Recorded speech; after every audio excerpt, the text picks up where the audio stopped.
Good evening. The BBC understands that the Metropolitan Police is close to agreeing a compensation deal with the family of Ian Tomlinson.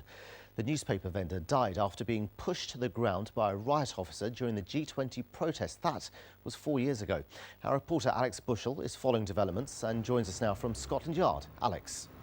Ian Tomlinson's family have had to wait 4 years. They've endured a failed court case, an inquest, 3 separate post-mortems. But tonight I understand that they could be just a few days away from reaching a final settlement with the Met.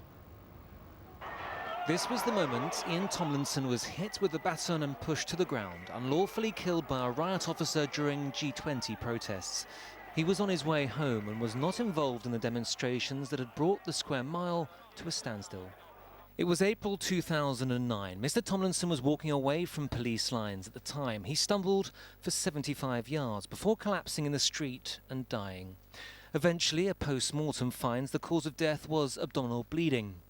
As a result, 2 years later, an inquest returns a verdict of unlawful killing. By June of 2011, PC Simon Harwood was charged with manslaughter. The following month, he was found not guilty, but he was sacked from the Met a couple of months later. Since Ian Tomlinson's death here 4 years ago, just a few yards from the Bank of England, his widow Julia and his 7 children and stepchildren have been seeking compensation. Documents from the Mayor's office state that compensation is for his assault and battery, bereavement and dependency damages for each family member, and his funeral expenses.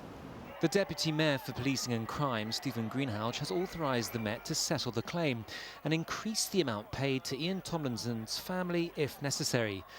Just how much it will cost the Met remains unknown, but an announcement could be made within the next few days.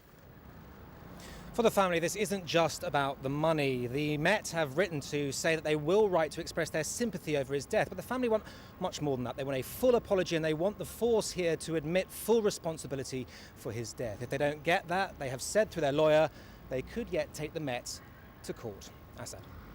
OK, Alex Bushell at Scotland Yard. Thanks very much. Well, there's lots more.